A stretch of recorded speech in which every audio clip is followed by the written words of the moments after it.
Well, good afternoon as we are sitting here at LTV on this beautiful afternoon.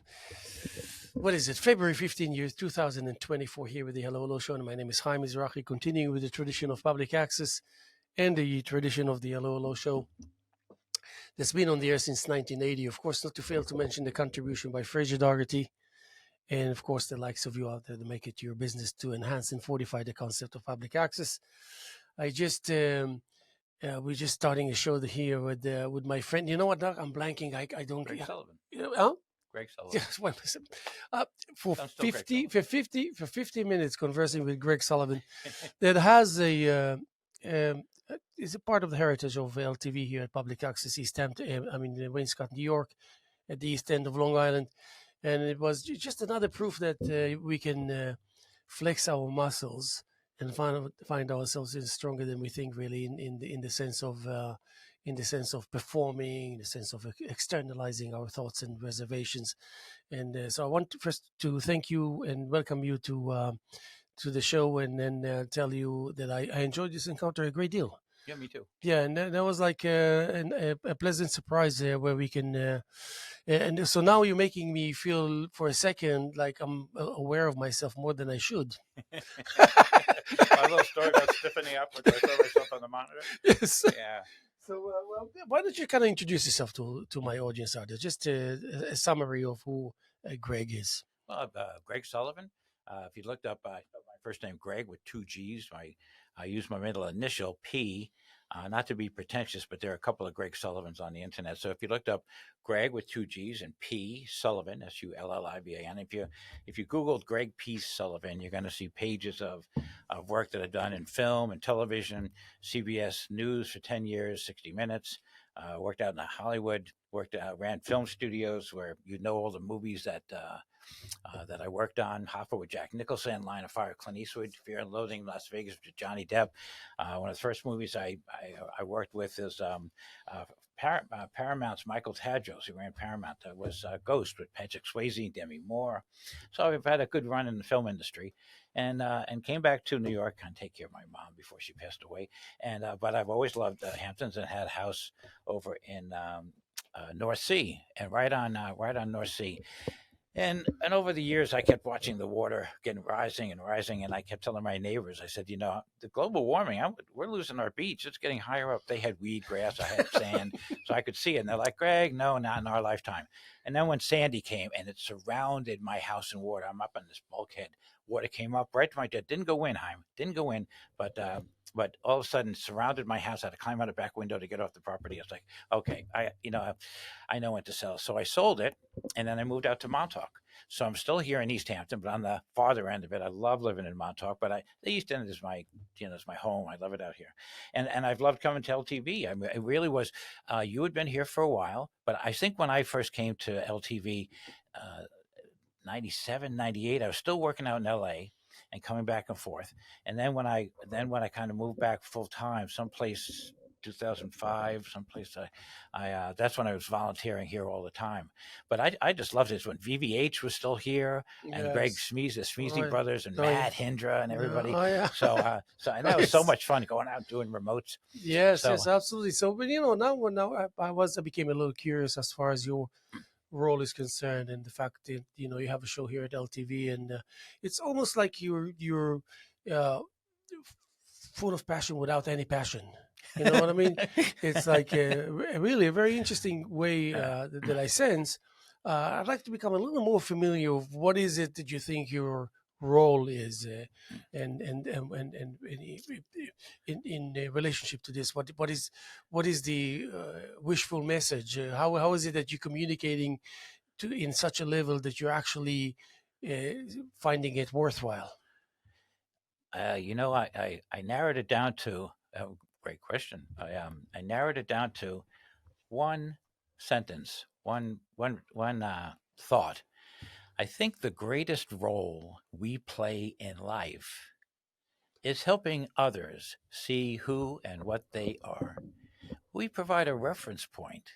And I'm looking at myself and all the things I've done in my life, and you look at my Facebook page, and you see, oh, Hollywood and films and nightclubs and social events. And you look at that image, it's that's part of what I do, but it's not me. But but it gives a reference point for other people to look at it. And what I was mentioning to you before, it wasn't until I saw myself in the mirror and it tightened up Yep. at this self conscious thing.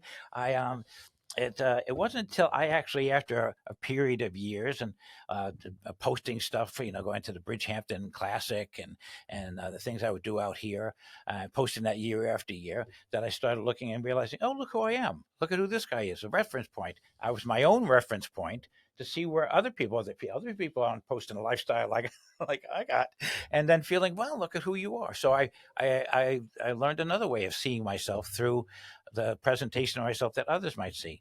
So the reference points by which we can know and see and understand ourselves, and we do that for ourselves. We have to find our own reference points for who we are, and then build on that, and that's your unique self.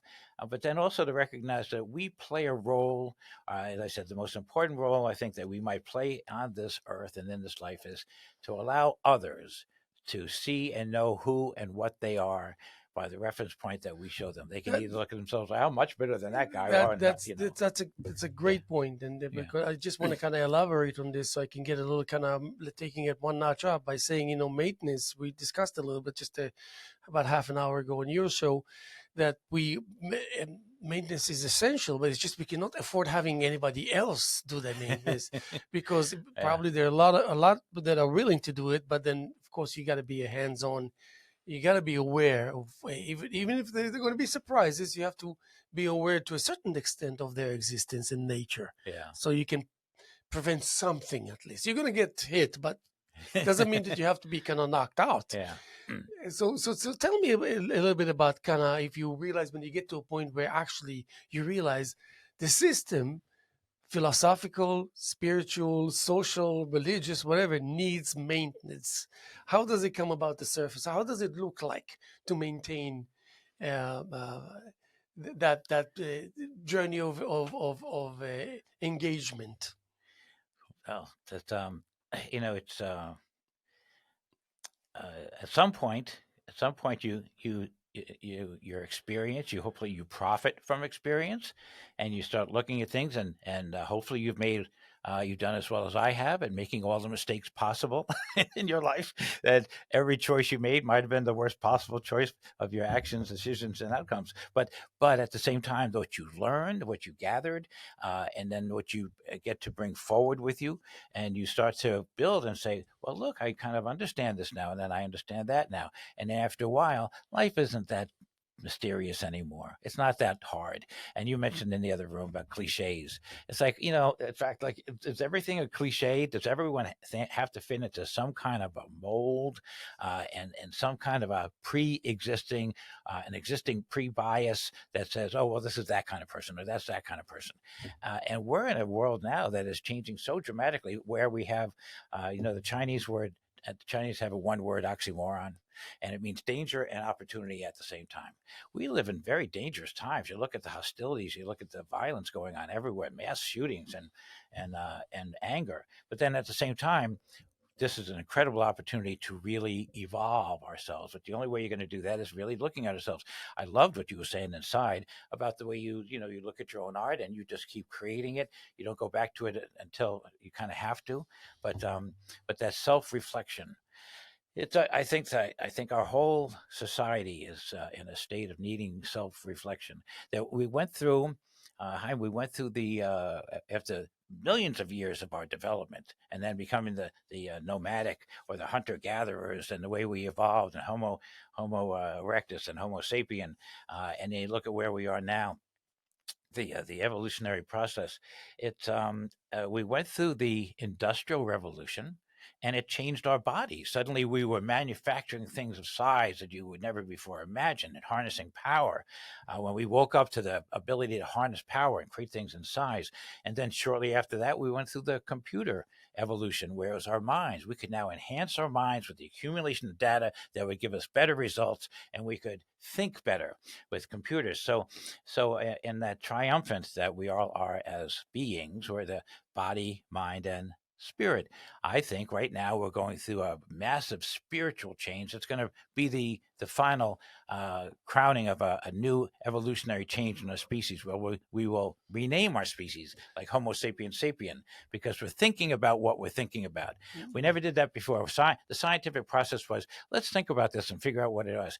But then we started coming up with Einstein and Niels Bohr having that fight about sunlight. Is it particles? Is it waves? And both proved empirically that their their opposing opinions were absolutely unfaltering and true.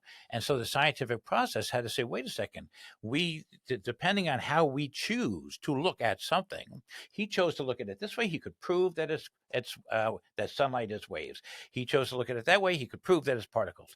Depending on the way people choose to look at things will depend on develop the outcome. And what it is, it's just like saying, what is the most important thing?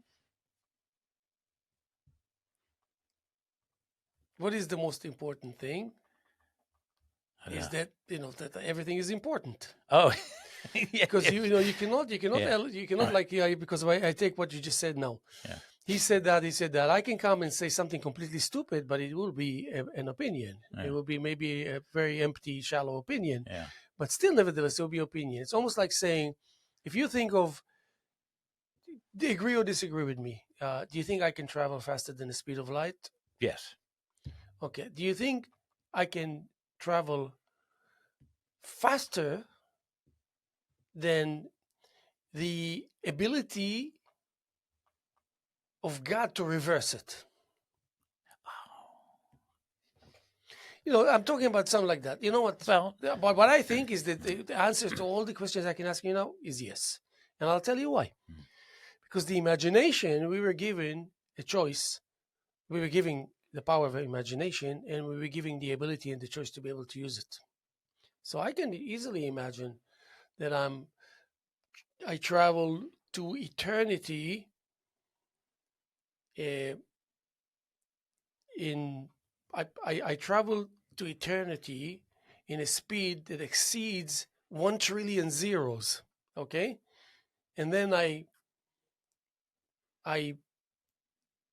the duration is 1 trillion zeros of a second.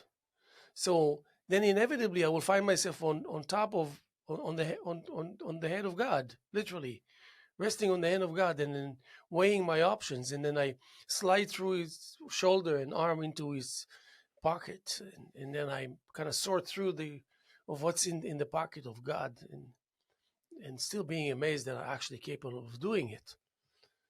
And all along, that super entity is aware of what's happening and can't know itself from happiness that is happening. Okay? So now you say that you take a moment in history where, for example, they came to bury Jacob in the place where Abraham bought with full money for the heritage of the fathers to be buried there, and his brother Esau. That was his brother. And Joseph, the king of Egypt, was the king of Egypt. It was the heydays of the Joseph ruling there. Came with his father all the way to Israel, to Palestine, whatever you want to call it. And Esau would not let him go in, claiming that he owns. But never. And the story tells otherwise. And they say, but we have the papers to show you. He says, where is it? Oh, it's in Egypt. So he forgot for a second the ability of God and the ability of the almightiness of the moment that is available to us as a given. And he said, okay, show it to me, because he knew that it's so far away. It's in Egypt, correct? But he forgot that one of Joseph's sons can go there and back in less than 1/100th of a second. And it's been described how he did it. So he said, okay. And then he realized that his son left. And he knew, because even though he was the epitome of evil, he was a very holy man, especially because of his capabilities, Esau. He knew that he was doomed, because he knew that before he would even be able to complete that breath that he took in, he's going to be back with the papers. And then they started a war. Never mind. He was killed that day. 400,000 people were slaughtering each other. This is the history of mankind. But what do we learn from it? We learn from it that it's ridiculous to have so many capabilities in it, and it's ridiculous to realize that we might not be aware of how capable we are. I don't, well, whatever your reservations. You know? No, yeah, we're capable of anything if only we know it. Yeah. But it's by, I don't know, maybe a psychological DNA, or some kind of a DNA with a playful nature, or something like that. But it's definitely uh, embedded within that DNA, that capability. I mean, most people wouldn't even know, don't do anything about it, because they wouldn't even know where to start. Where would you start to choose things to serve you as a point of reference?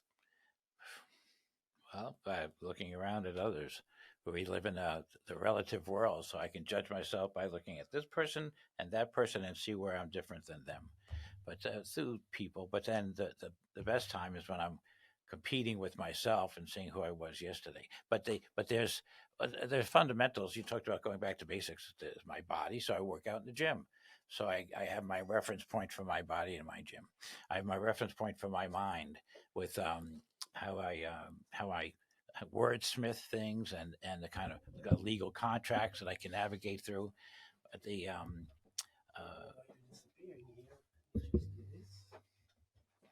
oh, can you hear me? No, I can hear you, but Okay. suddenly your picture is gone there. Let me just. Oh yeah, Uh, okay. You got. so the reference points we use to judge ourselves. I'm actually looking. That's part of my interest these days is to find out what the reference points we should be looking at are. There's the standard. My father had a wonderful father, and so blessed with my father. Um, Led by example. Didn't speak a lot, but led by example. But he did teach honesty, integrity, loyalty, sincerity, and being of service to others. I got that through my whole life. You do that, Greg, you'll lead a good life. Honesty, integrity, loyalty, sincerity, being of service to others. I later added on empathy and compassion. Added that Yeah, onto it's like a my reference byproduct point. Yeah, of but what he that said. yeah, but that formula, that basic paradigm of those things, like, gave me a good life. So I'm very grateful to him for it. Yeah, But those are the reference points I would use to try to judge myself. But I'm in this process now of saying I want to take a good look and see, who am I? How did I do? What are the reference points? And yeah. that they're hard. I'm so glad that it's also another thing that you are. First of all, you don't try to hide anything. You're kind of very like an open book. Yeah, yeah. But To my also, detriment most of the but time. also one cannot be they should not be mistaken just because people are showing their kind of soft, considerate side, that they're not resolved and solid. And we tend to forget that. We tend to kind of, and then we lose our manners. Yeah. Not good. Um, but but it's like, we want to guarantee that it's always a feast. The good kind. The Mm. delicious one, and that we are. It's like almost like as if you kind of know that you know how to cook, but you won't write home about it. You know what I mean? I You make can a mean egg satisfy a salad. person with a meal, but it's Yeah. not like some outrageously creative, Mm, just good stuff. mm, And sometimes just this acknowledgement helps to be able to feed the many that otherwise you would think, I don't think that's what mm, I'm cut for it, or I don't think people would approve, mm. things like that. You know. So again, so how do you? Because I know that you were away for quite a while, and then suddenly you're there, and then you engage back again with LTV, and so tell me about the aspirations, where according to where you stand now, and you just described that you've been away where you were, and now you're here. So what is the projection of tomorrow and day after tomorrow? You leave home, you leave your parents' home in the comfort of all that, and you're hoping you're going to find where you want to go. And I didn't have a set place I wanted, ambition before I left home. I did love listening to the radio, so I used to listen to radio dramas, and suddenly I just said, well, I just started volunteering at WBAI and producing radio dramas. But then I got a job over at Channel 5, and then I got a job at ABC for summer replacement. And CBS picked up all the guys they had trained at ABC. And next thing you know, I found myself at CBS. And I was there. I started off as an audio technician, but wound up doing a little bit of everything from production coordinating and helping produce stuff. And then I local news, network news. I'm going to date my gray hairs here. My first job, I'm kind of proud of it. Kind of like the fact that I came from an incredible place. My first job was pinning a microphone on Walter Cronkite. And I was brand new I in the love industry it. as this young kid, and it's my first job. Greg, you're going to go out. It's a very important job. You're going to go out and put this microphone on Walter Cronkite, I and love it. between commercial breaks, you're going to help the camera guy move. But that was it. That was my job. But being in that control room and being in that newsroom with Walter Cronkite, I can't believe how blessed I was to be in that environment and that level of integrity and who he was and what he was for this country. You knew that you were someplace that was incredibly important to our country. And then later on, I did other news, and then I worked in 60 Minutes. And I got to a point in my career, all my peers were, they were getting married and getting their house mortgages in New Jersey and the car payments. And I was like, I'm not ready for this yet. I'm still like trying to find out where I'm going to be able to go. So I took a leave of absence and I went out to LA and see about producing and directing. And I wound up taking over a big hospital that closed down. I just knew that every hospital, every movie, every TV show has a hospital scene in it someplace, an emergency ward, an ICU. You know, his hospital closed down, and I just made a presentation to the people who owned it. A story for another time, kind of funny, but I got the rights to turn a huge hospital into a film studio. We had 100 films go through there, but all big major Amazing. features. And suddenly, I'm running a film studio. 2 years later, Donald Trump came out to LA, and he Don bought into the Ambassador Hotel, and they had Marrying Man. I'm sure you've met Alec Baldwin out here, sure, 100 times. He was even at the dedication of our studio here. Alec is great, whatever he goes through. But anyway, so Alec and Kim Basinger were shooting Marrying Man at the Ambassador, and kept getting shut down. And Disney and Hollywood Pictures actually was having all kinds of problems, and Trump kept shutting them down and giving them problems. They're complaining. It's getting into Hollywood Reporter, into Variety magazine, into Production magazine. Oh, Trump is screwing up the film industry, and the production company's behind schedule now and over budget. And so someone told him what I was doing. He said, this guy Greg Sullivan's got this hospital going like a well-oiled machine. Go meet him. So he came over. He did a tour of the hospital with me. I had 3 features going on at the same time, which was kind of cool.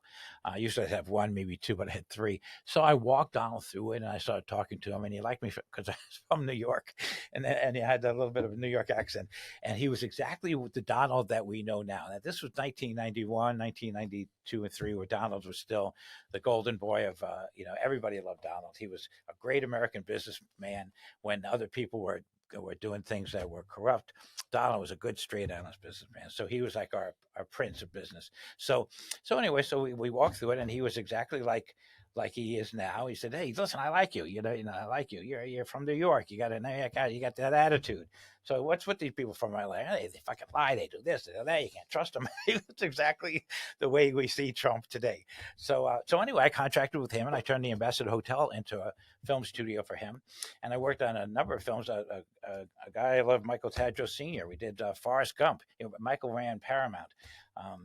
So we did Forrest Gump, but we did I love it. Ghost with Patrick Swayze and Demi Moore. We did that at the hospital, while at the same time we did Forrest Gump over at my Ambassador studio. So I had 2 big studios going on, big campuses, a lot of property. And then I did one more up in Burbank, metal manufacturing plant that all Dick Cheney and Halliburton bought it. They moved the manufacturing to Utah, and then they left this huge facility that I just turned into these big stages. So now I was running big stages, and I did some other things. So the Consulted. reflection of what you're describing now, Yeah. it's like when I see you here, and your passion towards what maintains that passion for local TV, for public access, because it's not your average someone is excited about a concept. Of course, the degree you lived it in the past and all that, but in relationship to all these great stories of production and big names and big productions and all that, you feel very resourceful and focused in this reality called public access. Talk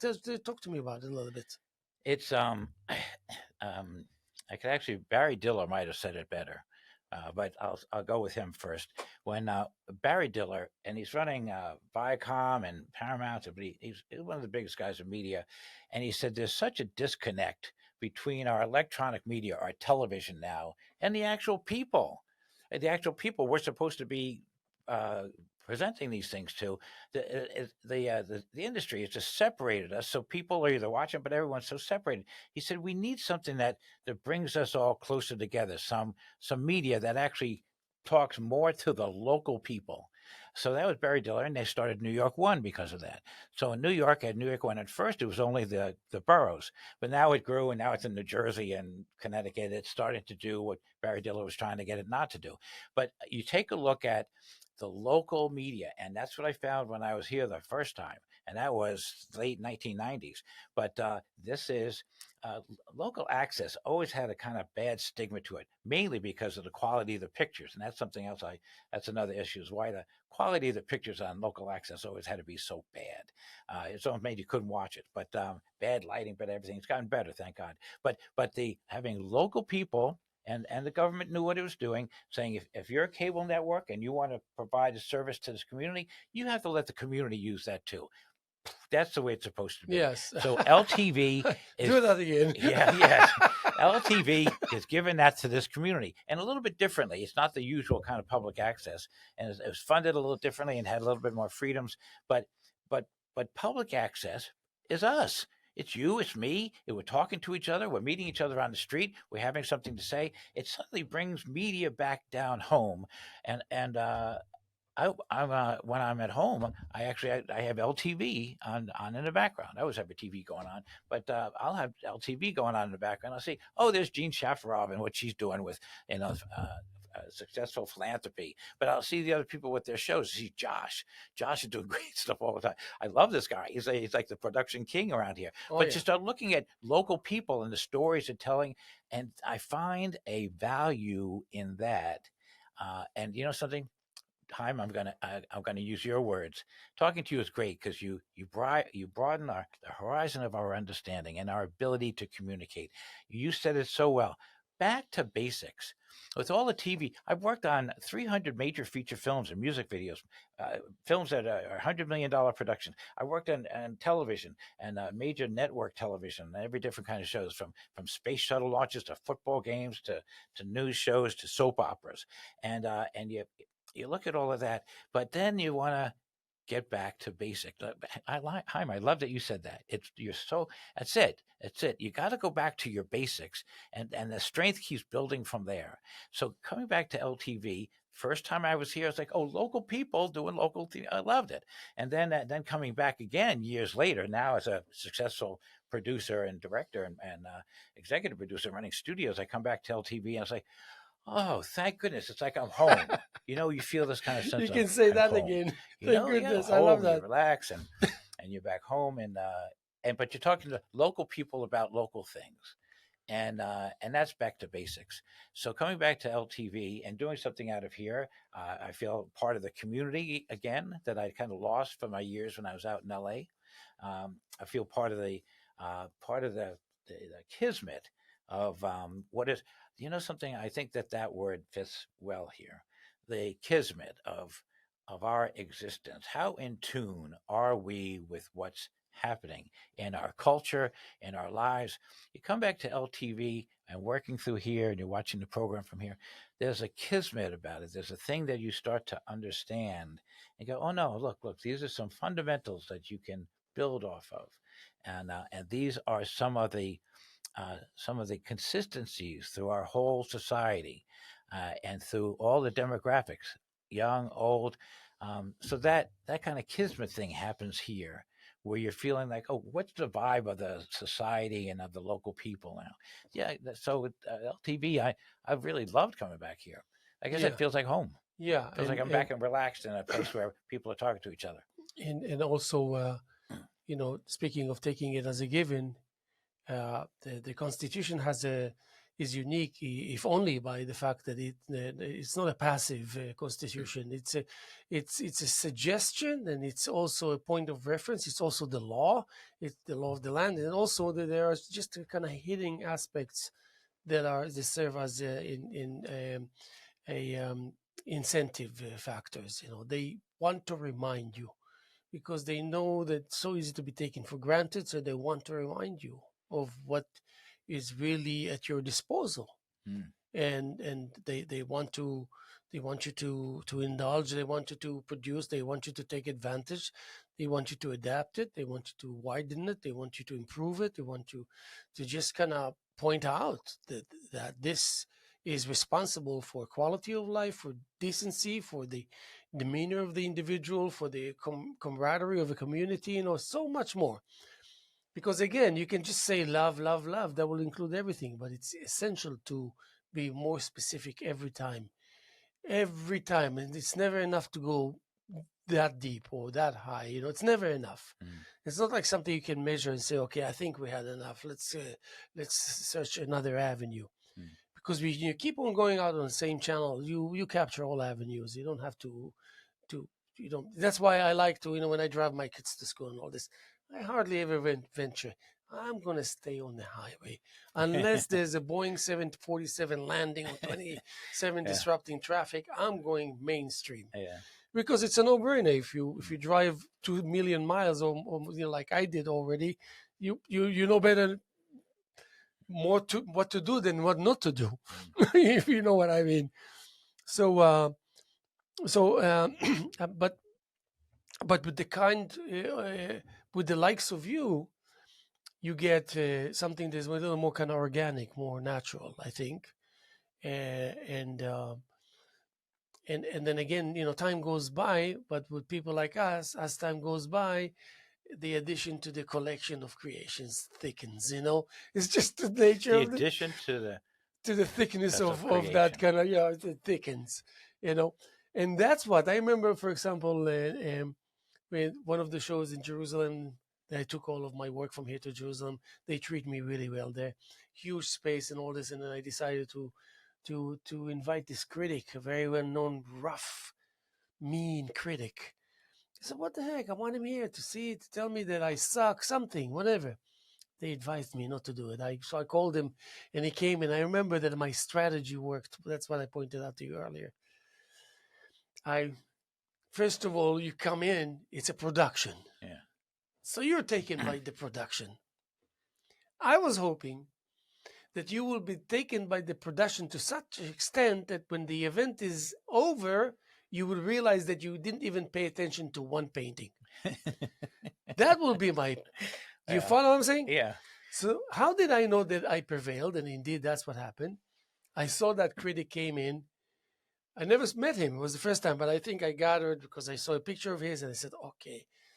So I ignored him. I didn't do anything. I just saw him coming, going in the evening. And we had some concerts we were playing, we were lecturing, coming, going on. And he's just, and then right before it's over, he comes to me and he does like, says, no, doesn't say a word. He goes So what? like this. He said, "What's going on here?" So you see, that point is like, what is he telling me? What is he? What is the world communicating with me? You know, I'm trying to figure out what it took to put this together. And you're actually talking about an art exhibition. This is not just Mm. no mistake here. You're coming to an opening, an official opening. And the fact that I added music or this or poetry doesn't matter. It's still nevertheless an art event. Not even one word about the art, because it really is like a condition.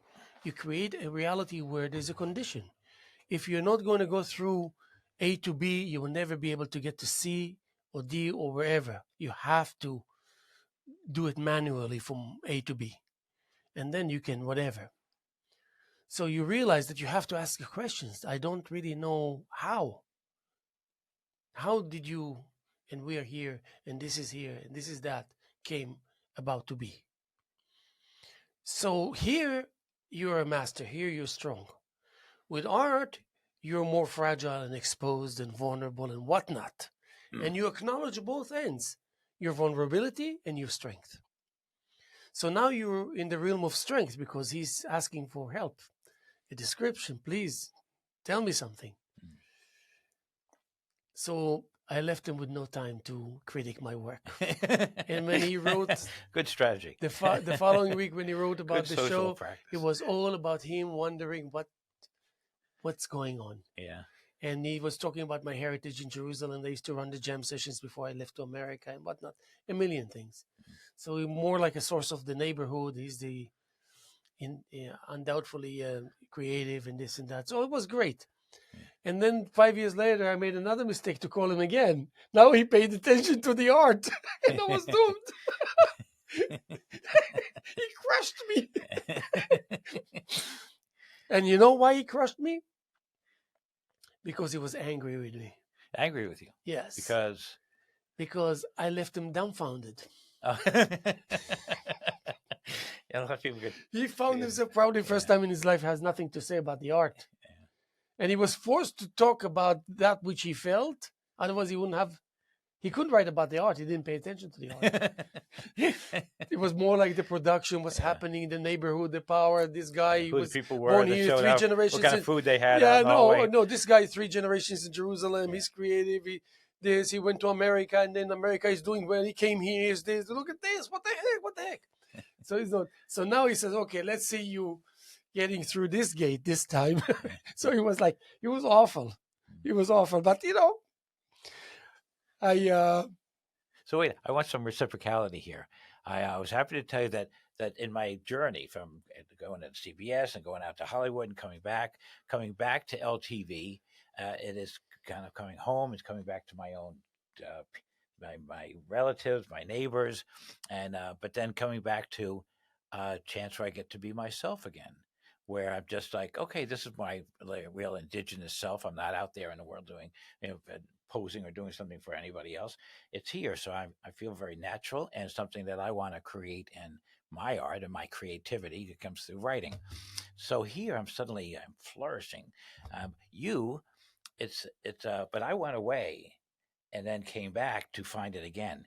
To answer your own question. So what brings you and keeps you here? What is it for you being here? Well, it's a way of life. First of all, it's like already an inseparable part of who I am and what I'm all about. And also, it agrees with all the dimensions of my creativity, with art, music, and poetry. It goes hand in hand.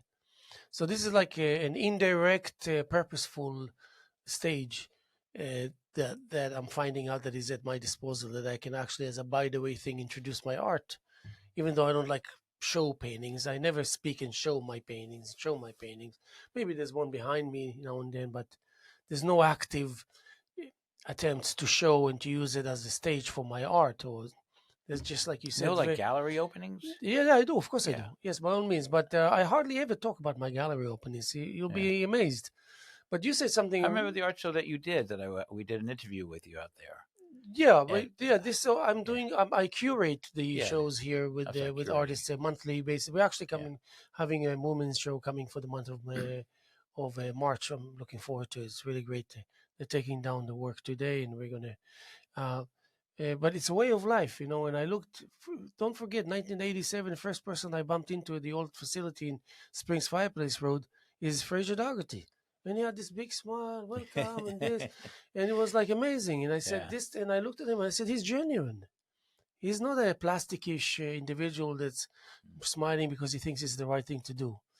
The real deal. It touched me. A brief encounter. He was authentic.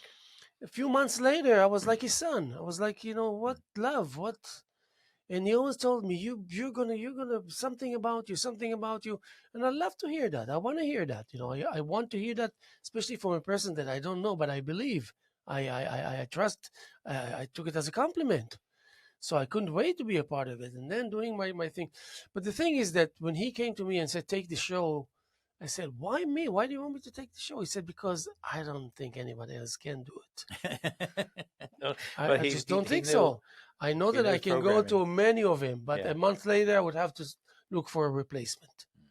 Would you? And that was the start of the morning show. The 7 to 9 a.m. 7 to 9, 2 hours in the morning, 2 hours at night. We were on TV 28 hours a week.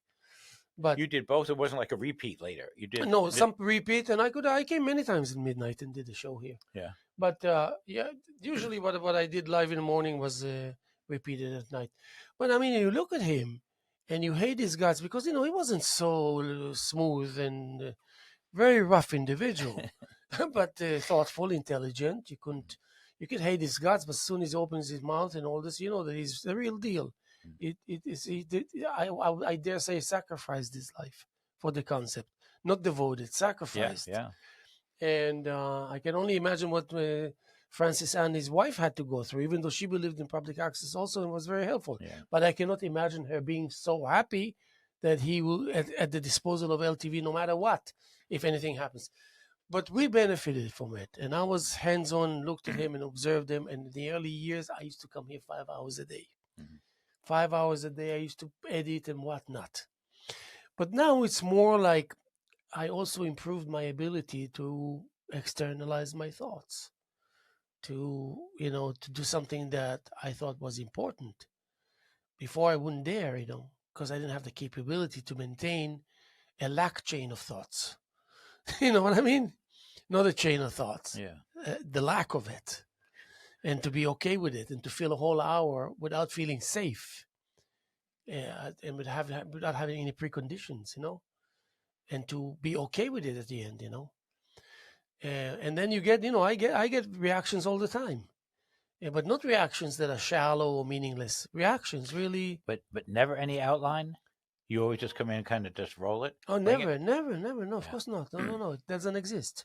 Uh, Hopefully, I'll get to that.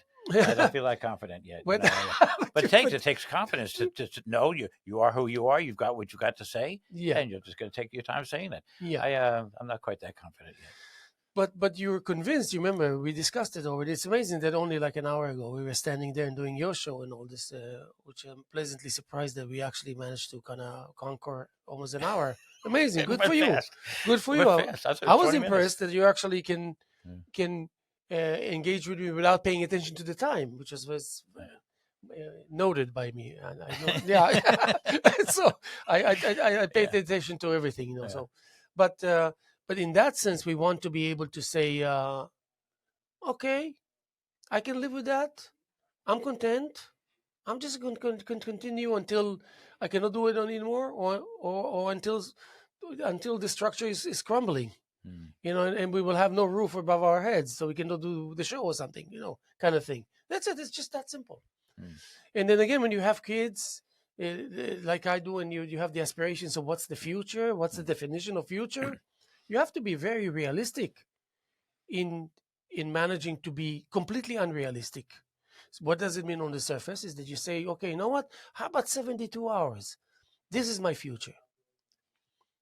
And it's great that I can decide that now, because in 10 years from now, my kids will not accept this crap from me. Because maybe they'll say it's crap. Maybe they'll say genius or whatever. But now you say 72 hours. You know how much strength, potential strength, resides within this conclusion? Within this concept of defining future and accepting it as a done deal fact? Unbelievable. But you have to pay attention, There's so many other things. For example, I went to my friend's studio the other day, and I looked at certain things and I said, very odd what he's doing here. Now, I wanted to say, this is really odd, But I thank God I kept to myself, because all I wanted to express is curiosity. I'm curious. But I realized that I wouldn't be able to just come across as being curious. He will understand it already in 10 different ways that might not appeal to him. So I keep to myself. But it doesn't mean that even from this encounter that supposedly I learned exactly zero, that I cannot take this zero and make it 100% in the reality of the studio in front of the canvas or the drum machine or the iPad to write a poem. It's just plain and simple. Is there ever going to be completion for you? You mean I guess the ongoingness of it is the completion. Yeah, you've been doing this for a very long time. You're incredibly consistent. You've got a style. You've got a well, a style of speaking and relaying things. And I'm not I'm not kidding you. If you want to broaden your horizon of understanding, listen to you for a while, because first the things you say make you think, but also the way you say it makes people have to think and follow you. So it's a double exercise with you. And you do it so consistently for so long, so you're part of the fabric of this place, but of the Hamptons now. So you're a kind of icon in the Hamptons with your what you've done here and with this consistency. But for you, it's there's no like final goal, final message. It's what is it? The medium is a message, but it or say whatever. Yeah. So it's this process is the end result for you, right? There's no like end game conclusion, enlightenment or something. You're just Um, doing it as you go. um, uh, I kind of I have so much to say that I don't know what to say really. But it's more like again. I'm going to put an end to it by thinking that I should think about it. You know, I'm jeopardizing too much to pause and think about it. You know what I mean? Because there's certain things that if I lose it, you cannot recapture, and it's real. It's real. You know. For example, there's certain types of energies that if you spend it, it's once in a lifetime. This is the amount you're getting. People don't realize it. I can't tell you that I'm completely coherent and clear about what it is that I'm sharing with you now. I know that it's a little vague still, but I know I'm very convinced deep down inside me that this is real. Certain energies, if you if you misuse this energy, it's never coming back. Never, never. How sad that is, you know. And I experienced it hands on. It was very painful. That I even though my instincts told me, why don't you research before you jump into this now? Pause and research. See, it's called for. Mm. And sometimes you're instinctive. You just want to kind of explore, and then you realize, shit, it's like, where's it all gone? It's all gone. So now you're starting at least to develop the serious attitude towards what you have left. But it doesn't pertain to everything. There's certain kind of energies are in abundance. As soon as you use it, it refills itself. That's Mm. lucky for us. Just imagine if we were to be subjected to you making a mistake, you use it, you lose it. That's it. So that's not a good feeling. and But I and think, yeah, go ahead. in a small way, if and we know it's the dopamines and the epinephrines in your mind where you're if you're writing or you're creating, if you're painting, and you're really getting into it, you wind up going, you get this energy. Next thing you know, you've worked all through the night, and the next day, your energy's just been up there. But that's when you're on a specific project, and that's what is being stimulated in your mind.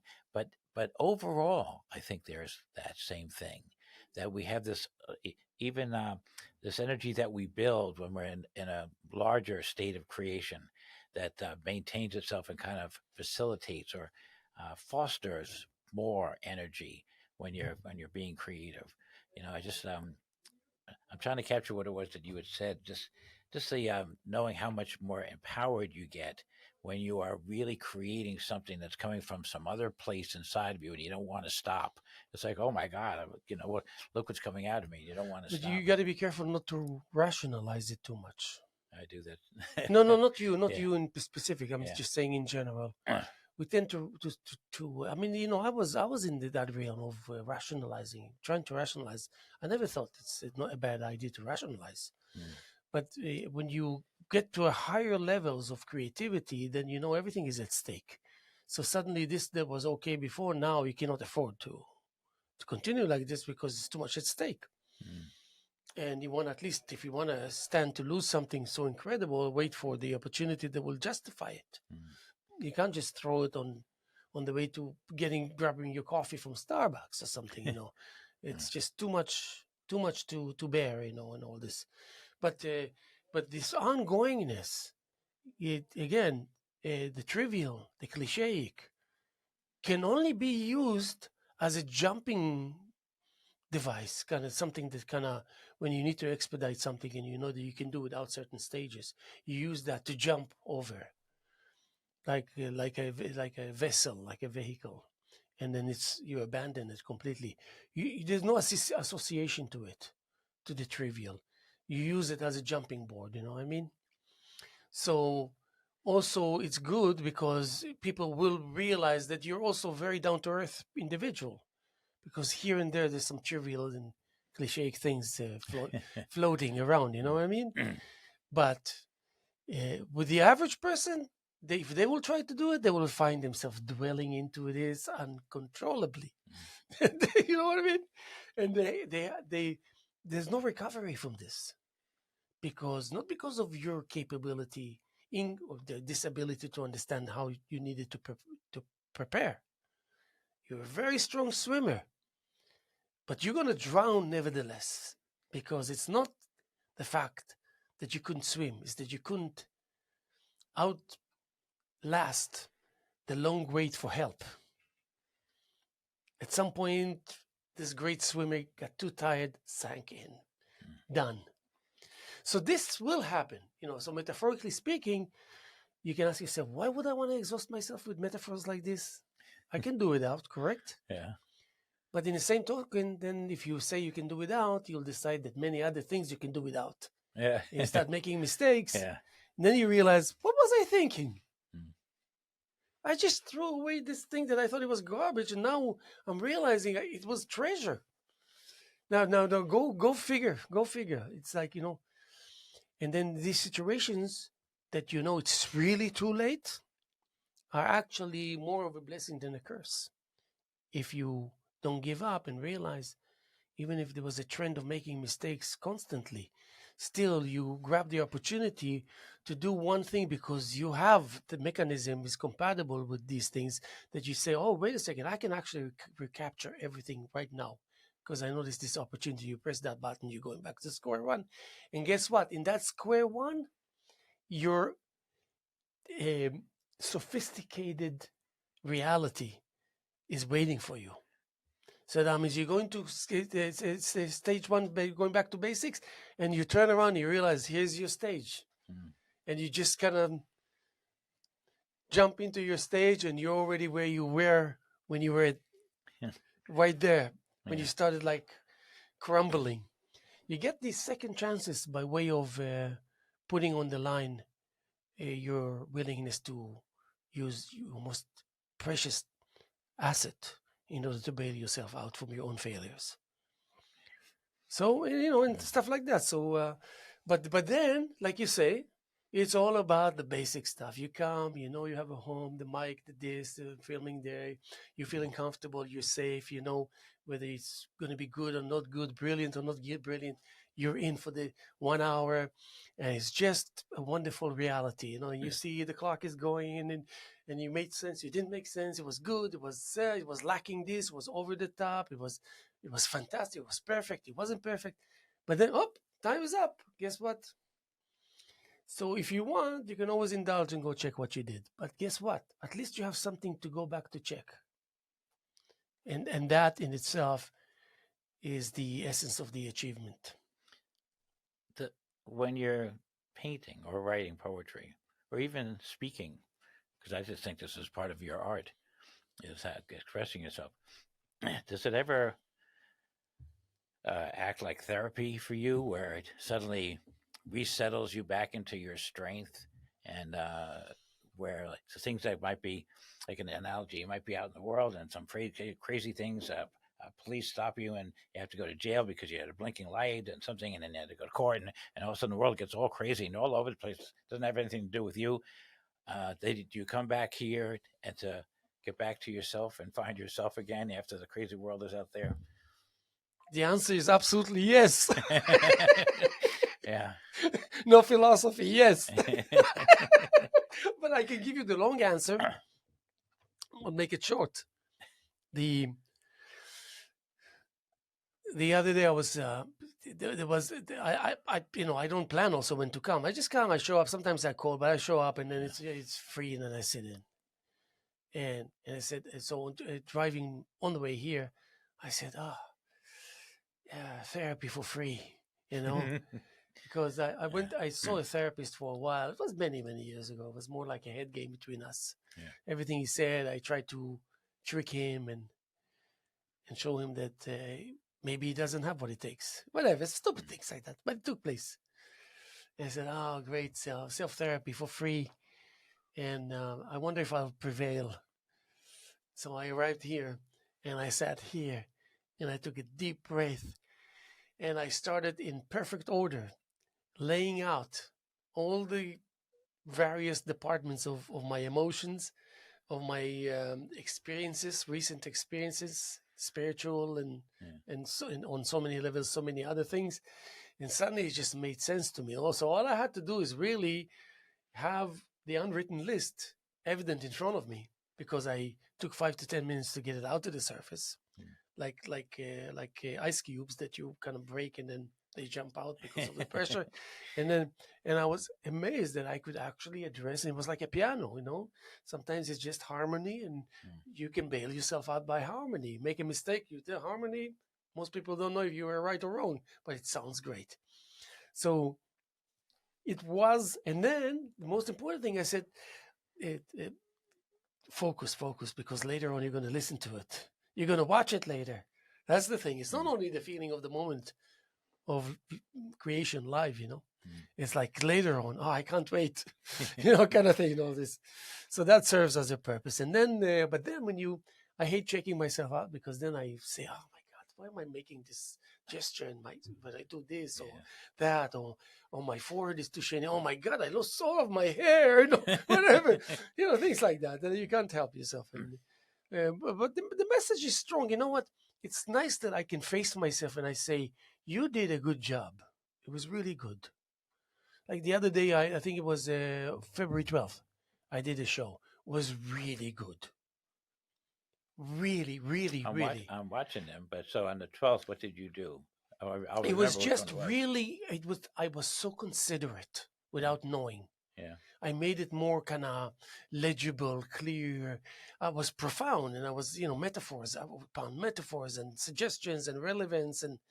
But I said, my God, I think that I recognized those moments, how I felt when I was I said, you know, don't be too harsh on the people. They listen to you.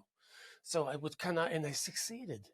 I was so proud at that moment. I said, I really did a good job. And it wasn't random. It was, random to a certain degree. It must be random, but I was thoughtful. You know, I like that I can deliver the goods and be kind of pretty sticking to what it takes in order to make these minutes happen. And felt it was very pleasing, you know. A testament to your character. Yeah. Like steady, consistent, but makes you feel good. But chaotic in the same time. You have to admit that it's more chaotic than we would like to admit. Yeah, that's for sure. That's for sure. Yeah. You tell me about my chaotic reality. I would like to hear from you. Look, I follow you. You know, I listen to you. I'm like, I'm going to listen to him. And you take me, you know, I'm like over here, I'm over there, but you're always talking about something. Each individual one of your topics is well thought through and at a nice deep level. You move around them pretty quick, but you know, there's attention deficit disorder that, but luckily I have enough of it on my own, so I apply it to when I listen to you. Whether you believe it or not, we've done 59 minutes. 59 minutes. So let me just say, we're going to be here tomorrow as much as we were here yesterday, and as much as we here this early afternoon of February 15th, year 2024, here with the Hello Show. And my name is Haim Mizrahi. Greg Sullivan is here with us. Greg, thank you. Happy to be here. Thank you so much. I think we did today a pretty significant achievement. Nice chemistry between us. I think so. I think it's going to give us yes, that's good. This is going to give us a point of reference. Speaking of point of reference, greatest role we play new and fresh by nature, point for others, and you never know, where it's going to get us. Yeah. Much respect for you, and thanks for your presence, and keep up the good spirits. Thank you. Right back at you.